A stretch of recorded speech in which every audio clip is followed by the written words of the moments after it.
इस वीडियो में हम चैप्टर 6 टू 10 के कुछ क्वेश्चंस देखेंगे। हमारे इन 5 चैप्टर्स की वेटेज एग्जाम में 35 मार्क्स की है, तो टोटल हम 35 क्वेश्चंस देखेंगे।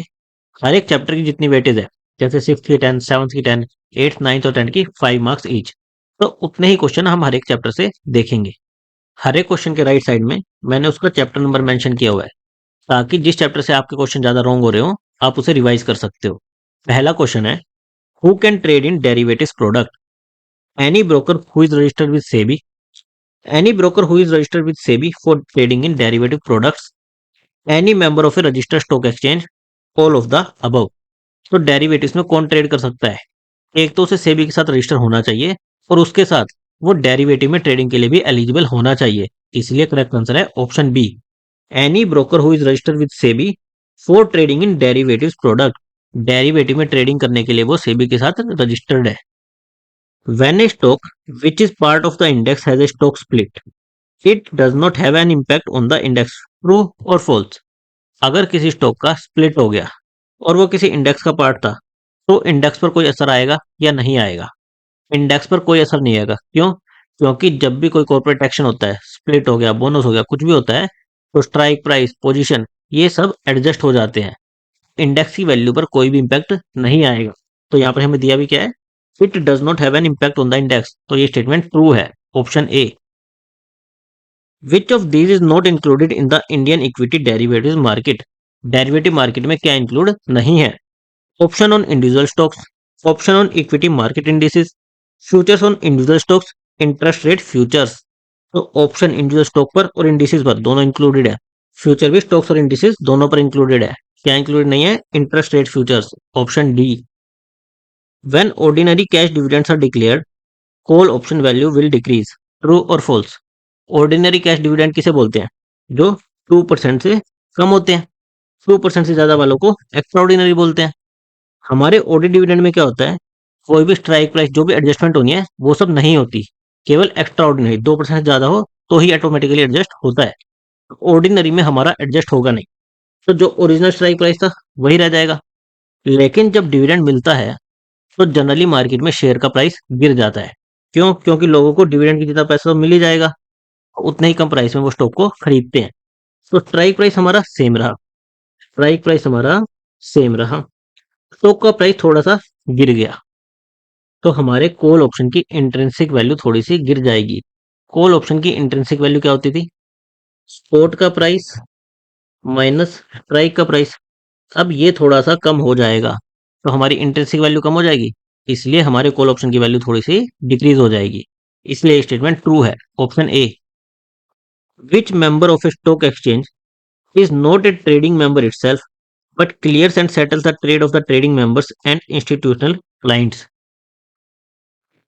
A professional clearing member, A self clearing member, A trading come clearing member, custodial participant. तो जो प्रोफेशनल क्लियरिंग मेंबर होता है वो दूसरों के ट्रेड्स को क्लियर करते हैं, खुद एक ट्रेडिंग मेंबर नहीं होते, option A. What happens to the unmatched portion of the order in an immediate or cancel order? It will be added to the order book as a limit order.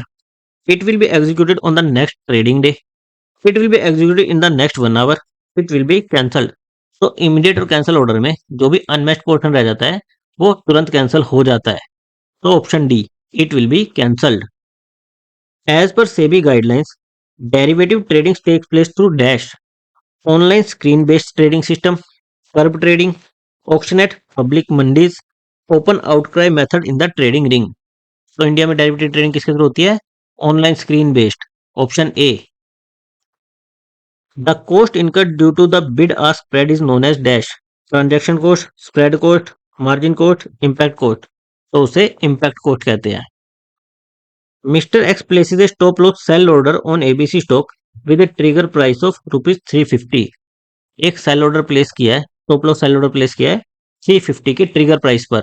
The current market price of ABC stock is ₹370। अभी price चल रहा है 370। The order will be release for execution dash, कब release होगा? As soon as the market price of ABC touches ₹370, as soon as the market price of ABC touches ₹350, as soon as the order is placed in the system, if similar orders are available in the order book at rupees 350। तो stop loss order कब trigger होते हैं? जो भी हमारा trigger price है जब वो आ जाता है। Option b, as soon as the market price of ABC touches rupees 350। Which type of order will you place to buy sell a certain quantity of a share at a specified price और better? कि specified price या फिर उससे better price में हमें खरीद के या फिर बेच के दे दो। Limit order, market order, good for day order, all और नन ऑर्डर। तो ये लिमिट ऑर्डर में होता है। हम लिमिट स्पेसिफाई कर देते हैं कि या तो हमें इस प्राइस में चाहिए या इससे बेटर प्राइस। बाय का है तो इतने में या इससे कम में, सेल का है तो इतने में या इससे ज्यादा में। Option a, the money and securities which are deposited in a client's account dash can be attached for meeting the obligation of the broker on his proprietary account, cannot be attached for meeting the obligation of the broker on his proprietary account, can or cannot be attached depend on the decision of clearing corporation, none of the above। तो जो client की money है और खुद की money है उनको segregate रखना होता है। उनको हम एक दूसरे के मार्जिन के लिए यूज नहीं कर सकते या फिर ऑब्लिगेशन को मीट करने के लिए यूज नहीं कर सकते। इसलिए option b, can not be attached for meeting the obligation of the broker on his proprietary account. The clearing member is free to close out transaction of a trading member if dash। clearing member कब transaction को close कर सकता है? The trading member has not paid initial margin money, the trading member has not paid daily settlement dues, both of the above। तो initial margin ना दे या फिर mark to market margin ना दे, दोनों ही केसेस में क्लोज की जा सकती है। Option c, both of the above. Dash means the maximum exposures in terms of number of options and future contracts that an investor can hold on one side of the market. Outstanding limit, market limit, position limit, upper limit. तो इसे position limit कहते हैं कि कितना maximum exposure एक client ले सकता है। Option c, position limit. A clearing member has to deposit dash to clearing corporation which forms part of the security deposit. Security deposit के लिए कितना अमाउंट जमा कराना पड़ता है? 50 लाख, 100 लाख, 150 लाख, 300 लाख।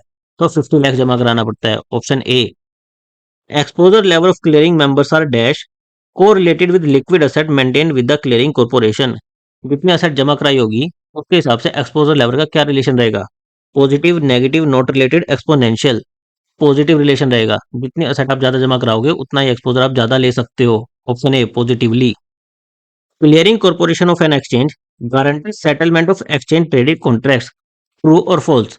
तो clearing corporation as a counter party की तरह एक्ट करती है जो कि गारंटी करती है कि सेटलमेंट होगा। तो ये स्टेटमेंट ट्रू है। Option a, true. In the derivative market the mark to market margin is equal to initial margin.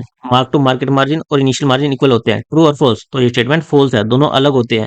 Initial margin तो आप स्टार्टिंग में जमा कराते हो और मार्क टू मार्केट मार्जिन क्या है कि जो डेली बेसिस पर आपको प्रॉफिट या लॉस हो रहा है। तो ये दोनों अलग होते हैं।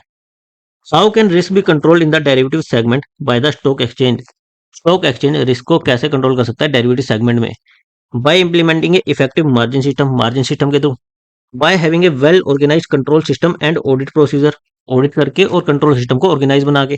Bye periodic evaluation of member position, member ने अभी कितनी ओपन पोजीशन ले रखी है उसको इवैल्यूएट करके। All of the above.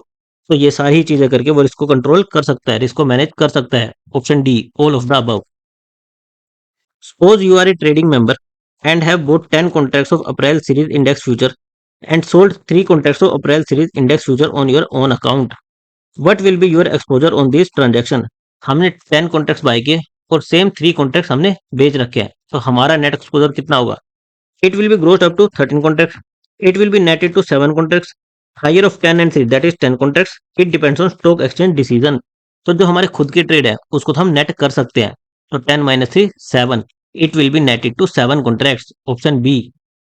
Value at risk calculation are done on the basis of dash best possible market conditions, ideal market conditions, volatility, 90% risk parameter। तो value at risk calculation किसके base पर होती है कि market में अभी volatility कितनी चल रही है। Option c, volatility. Clearing member mister x focuses mainly on proprietary trading while clearing member Mr. Y does not do any proprietary trading and does trade only for clients। If both have deposited the same amount of assets with clearing corporation, which of the following statement is true? Mister x तो क्या है, केवल proprietary यानी खुद के लिए trading करते हैं, और मिस्टर वाई क्या करते हैं, खुद के लिए नहीं करते लेकिन क्लाइंट्स के लिए ट्रेडिंग करते हैं। दोनों ने अगर सेम अमाउंट डिपॉजिट किया है तो किसको ज्यादा एक्सपोजर मिलेगा? बेसिकली हमें बिलो स्टेटमेंट से बताना है कि कौन सी स्टेटमेंट ट्रू है।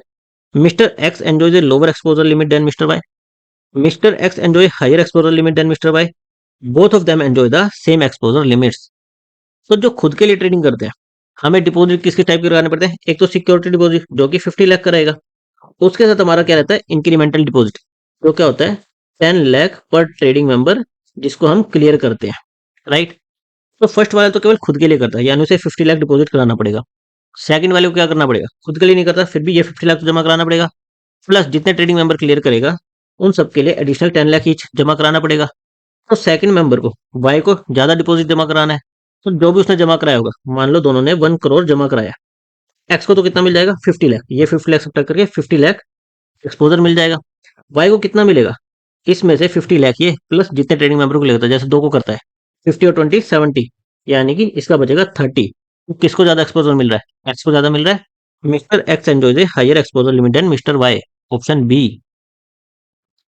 Derivative clearing members are required to maintain a net worth of minimum rupees 5 crore, true और फॉल्स? मिनिमम 5 करोड़ की नेटवर्थ रखनी पड़ेगी, तो ये स्टेटमेंट फॉल्स है। कितनी लिमिट होती है? 3 करोड़ की लिमिट होती है। For calculating the net worth of a clearing member, which of these are not considered? Fixed assets, plate securities, membership card, all of the above. तो नेटवर्थ में हम क्या चीज कैलकुलेट करते हैं? ऐसी चीजें जिनको इजीली कैश में कन्वर्ट कर सकते हैं। तो फिक्स्ड एसेट हो गई, प्लेट सिक्योरिटी हो गई, मेंबरशिप कार्ड, ये तीनों ही अलाउड नहीं होती। हमने नॉन अलाउेबल असेट्स की लिस्ट देखी थी। Fixed assets, place security, members card, unlisted securities, bad debts, prepaid expenses, intangible asset, other non marketable assets, ये सब नेटवर्थ की कैलकुलेशन में अलाउड नहीं होती, ये सब्ट्रैक्ट होती है। Option d, all of the above. The daily settlement price of equity derivatives are decided by dash. Daily settlement price कौन डिसाइड करता है?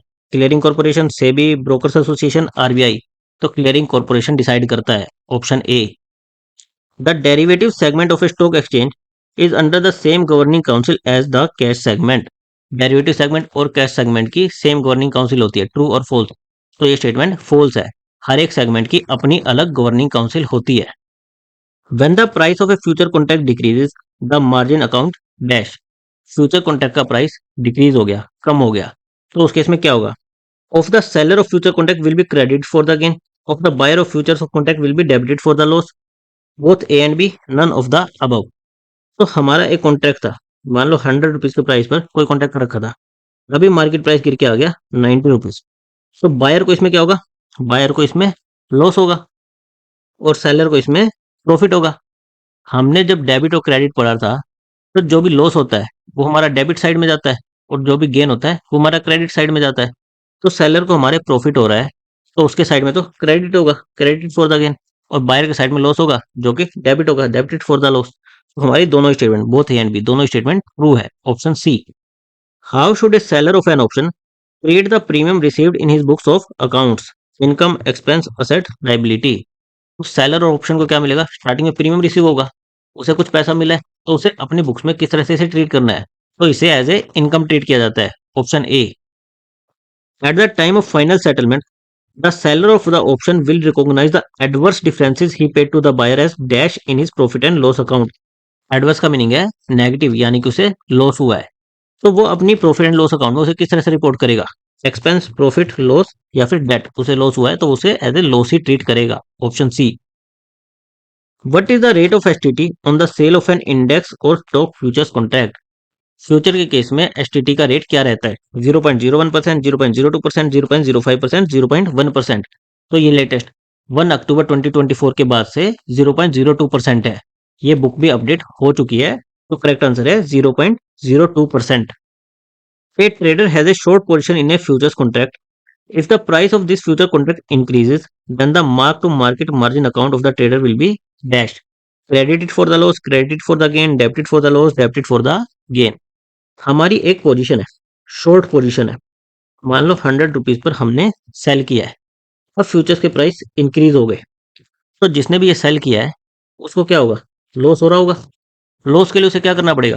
अपने बैंक अकाउंट से या फिर अपने ब्रोकर जीरोधा के बैंक अकाउंट से उसे मार्क टू मार्जिन अकाउंट में पैसा जमा कराना पड़ेगा। जिसमें पैसा जमा होता है वो किस में आता है? डेबिट साइड में आता है, और जिससे पैसा निकलता है वो किस साइड में आता है? क्रेडिट साइड में आता है। अब हमें मार्क टू मार्जिन अकाउंट में पैसा जमा कराना है, और उसी के रिस्पेक्ट में क्वेश्चन है कि मार्क टू मार्जिन अकाउंट में क्या होगा? डेबिट साइड में आएगा, और हुआ क्या है? लॉस हुआ है। शॉर्ट पोजीशन थी, प्राइस बढ़ गया तो लॉस हुआ है, तो debited for the loss, option c. Derivative broker dealers are expected to know their clients and to exercise care to ensure that the derivative product being sold by them to a particular client is suitable to their understanding and financial capabilities.